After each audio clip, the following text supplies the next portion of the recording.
O que eu vejo de tudo isso é o seguinte, você sabe quando você joga aquilo no ventilador e o ventilador está ligado na velocidade máxima? A cada dia que passa, vem descobrindo. É notório, todo mundo sabe que quando eu cheguei nesse programa no início, eu falava na condição de querer votar em Sérgio Moro. Eu não minto para ninguém. Porque as pessoas que têm caráter, ela, ao olvidar-se que esteja acompanhado de um bandido, ele não faz vista grossa, ele abandona esse bandido. Foi o que eu fiz com o Moro. E a prova está aí em conteste, porque esse rapaz, ao contrário do que o Cícero falou aqui, ele simplesmente desnudou a bandidagem de um juiz. Não interessa, porque bandido não entrega outro bandido. Mas ali, eu sempre disse, era briga de quadrilha. Está provado e evidenciado que Sérgio Moro trabalhou para organismos americanos para poder acabar com a nossa indústria da engenharia civil, acabar com a Petrobras e acabar com 4 milhões de empregos que esse país tinha. Que esse país estava indo para frente, o país estava indo embora. E o homem de caráter, ele muda e passa a ter essa percepção. Então, isso que esse rapaz falou do Moro é real. Moro é um bandido. Agora, é um bandido que estava dentro da justiça. Agora, imagine como lutar com a condição igual a essa. E por causa de um triplex, que não era do cara, dizem que até hoje não tem nenhuma prova no processo, e por causa de um sítio, ele botou Lula 586 dias na cadeia. Lula foi colocado na cadeia por 586. E quando fala que o Cícero falou aqui, o Moro dar voz para um bandido desse, não é dar voz para um bandido, não. Ele pegou... O bandido é por sua conta, Arnaldo, eu não falei nada disso, não. Tudo bem, uma voz para esse cara... Ele pegou a palavra ele pegou, tá escrito, tá no computador, não tem como tirar. O cara tá seguro porque ele tem prova. Tá no computador, tá interceptando as conversas do Moro com o Dallagnol. Ele tem no computador, ele tem nas coisas, conversa com o Bolsonaro. Ele tem as conversas com a Carla Zambelli, tem tudo. Por que você acha que esse cara tá tão seguro aí? E por que o Cidinho, que era Sidão antes, resolveu confessar hoje? Por que resolveu confessar? O único bandidaço nisso aí que tem é o burro. Mas burro, porque essa direita que tentou acompanhar, ela é burra, quem acompanha Bolsonaro. Ela é estúpida. Ela faz as coisas assim numa, como é que se chama? Numa inocência que chega a ser grotesca. Chega a ser grotesca, tá comprovado aí. O cara querendo que o outro assumisse grampo, o cara falando no telefone por outro, o cara pega os caras e bota com os caras das Forças Armadas para conversar com as Forças Armadas, pede o cara para entrar na justiça, nos coisas da justiça, para montar coisa fake dentro da justiça. Isso é estupidez da grossa. Isso é coisa de bandido pé de chinelo. Porque eu nunca vi Fernandinho Beiramar entregar ninguém. E Bolsonaro prometia uma coisa que ele não entregou para ninguém. Prova que tem gente até hoje, velhinhas, que o Ricardo fica aqui, ai, a coitadinha, aquele que é terrorista, 95 anos, velhinho, aquele que é terrorista, 150 anos, o cara é terrorista. Foi ele que convenceu esses pastores que estão presos hoje, que convenceu esses idiotas, esses patriidiotas a ir para lá. E o que Bolsonaro fez para ele? Virou as costas para todos. Vocês podem... O próximo cara que está preso, está lá, o babaca daquele Silveira lá, que acreditou em Bolsonaro e estão sendo todos jogados às traças.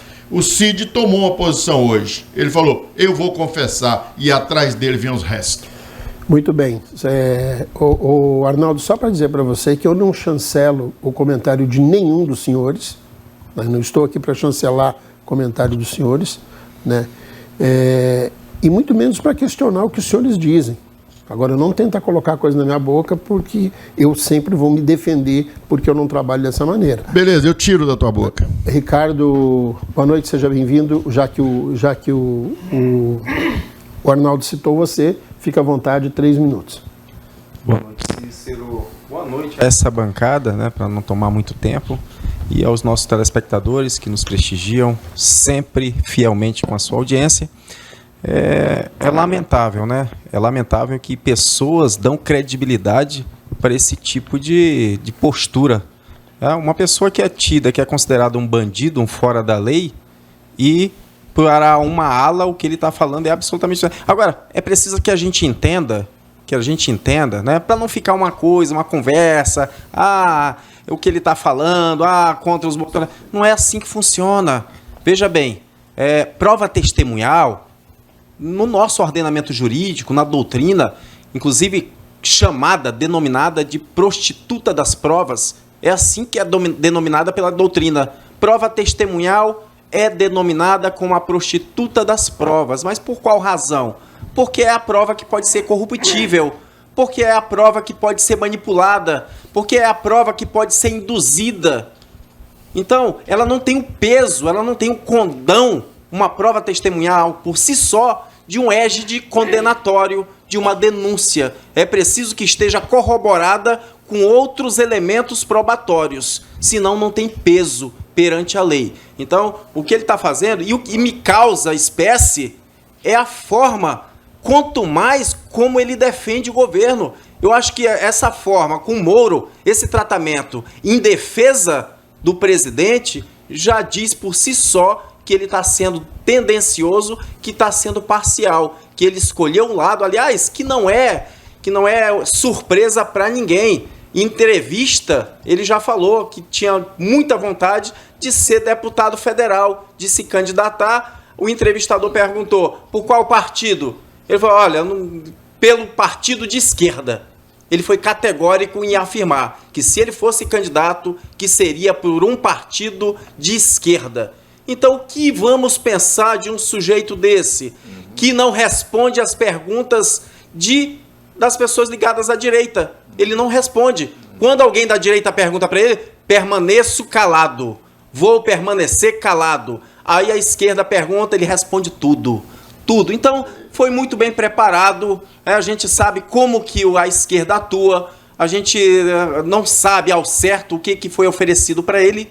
Né? O porquê que ele está lá em defesa do PT, em defesa do presidente Lula. O que ele falou com essa avilto que ele teve com o Moro, esse tratamento hostil e em defesa do Lula, olha, você foi isso, você foi aquilo, você prendeu o Lula. Ou seja, ele já demonstrou que o lado dele é o PT, que o lado dele é a esquerda, então não merece credibilidade. Muito bem, Herbert Lins, boa noite, seja bem-vindo ao seu comentário. Boa noite, Cícero, boa noite, meu amigo Ricardo Frota, tá com a cabeleira bonita, né? O nosso amigo Chico Holanda, né? Nosso amigo aqui Arnaldo Lourenço e ao Juninho, né, Juninho? Toda a técnica da Rede TV e quem está em casa nos assistindo.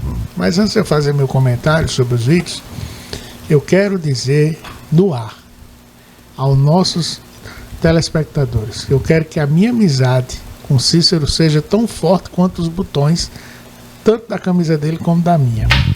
Mas vamos lá.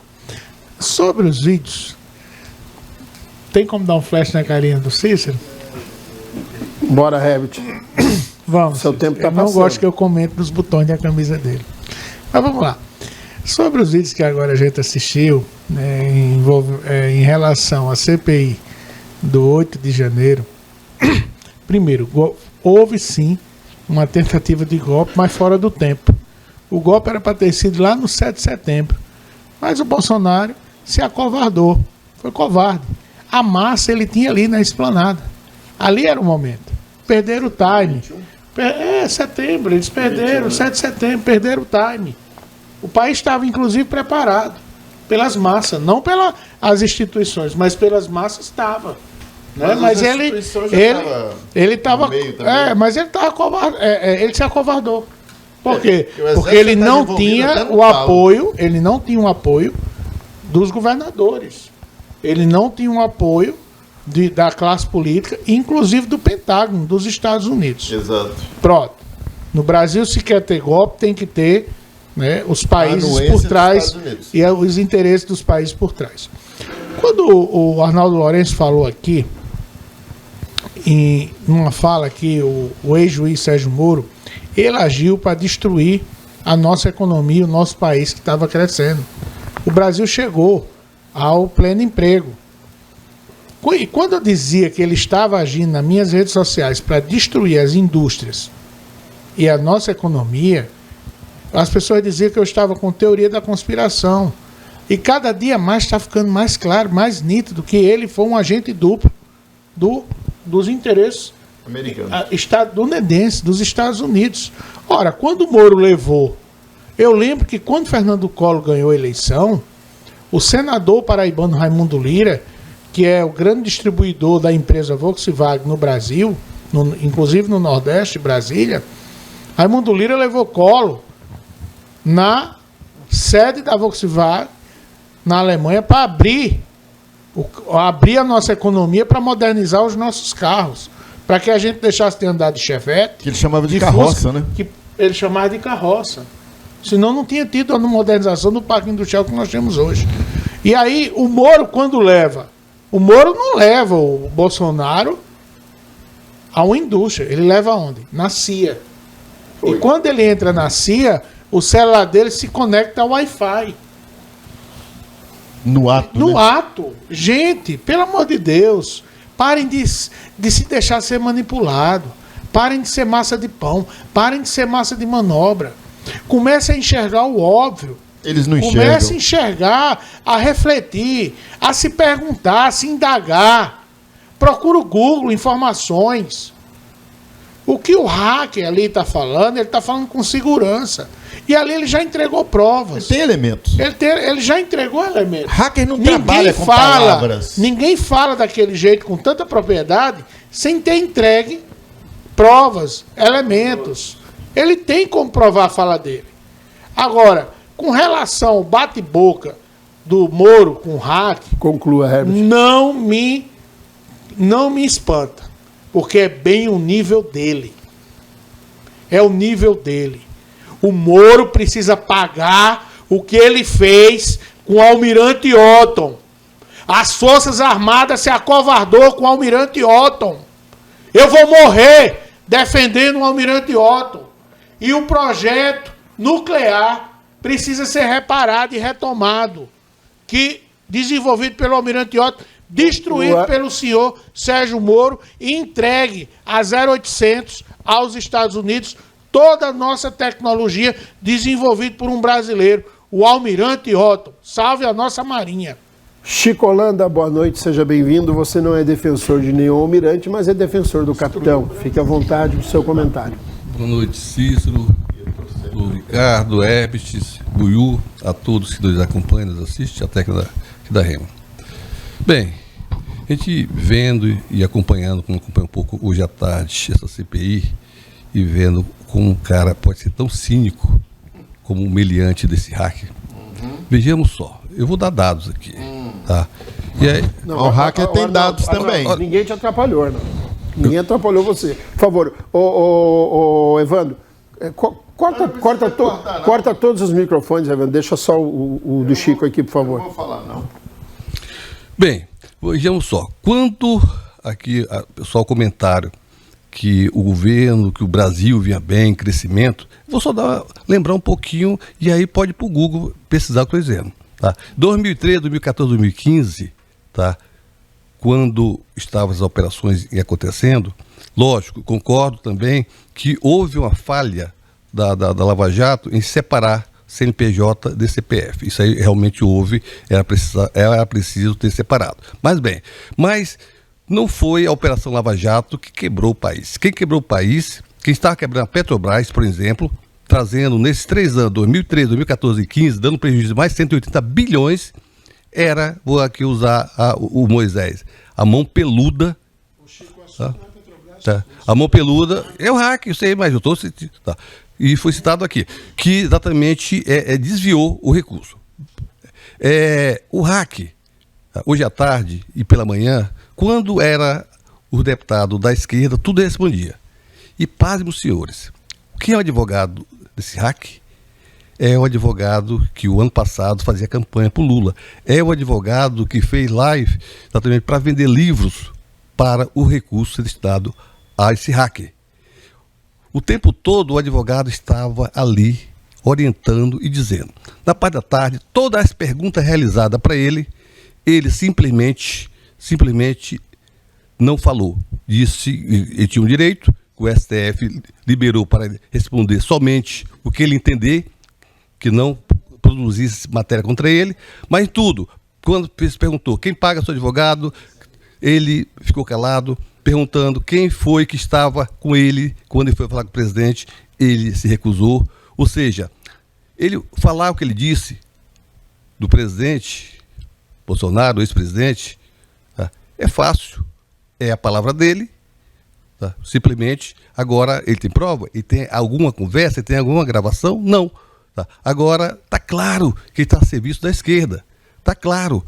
Agora, mais uma coisa, esses pessoal que foram presos, esse dinheiro devolvido pela Petrobras, pelos seus dirigentes, bilhões, isso aí também é fantasioso? Isso aí não houve roubo, não houve desvio de recurso público, dinheiro seu e meu pago por impostos?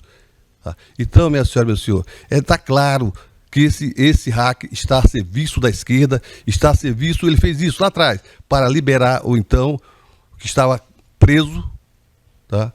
O ex-condenado Lula, para ser presidente, liberando Sérgio Cabral e tantos outros, tá? E tantos outros empresários e dirigente público, ex-ministro, para que hoje estejam todos liberados, tá? E que o nosso dinheiro, tá? Meu, seu, que pagamos imposto, bilhões, que só o repatriado foi mais de 6 bilhões, fora aqueles milhões que os dirigentes, aqueles 50 milhões que encontraram no apartamento do ministro, aqueles milhões do Sérgio Cabral, que agora está no Rio de Janeiro, tranquilo, porque ainda tem alguns milhões lá na Europa, tá?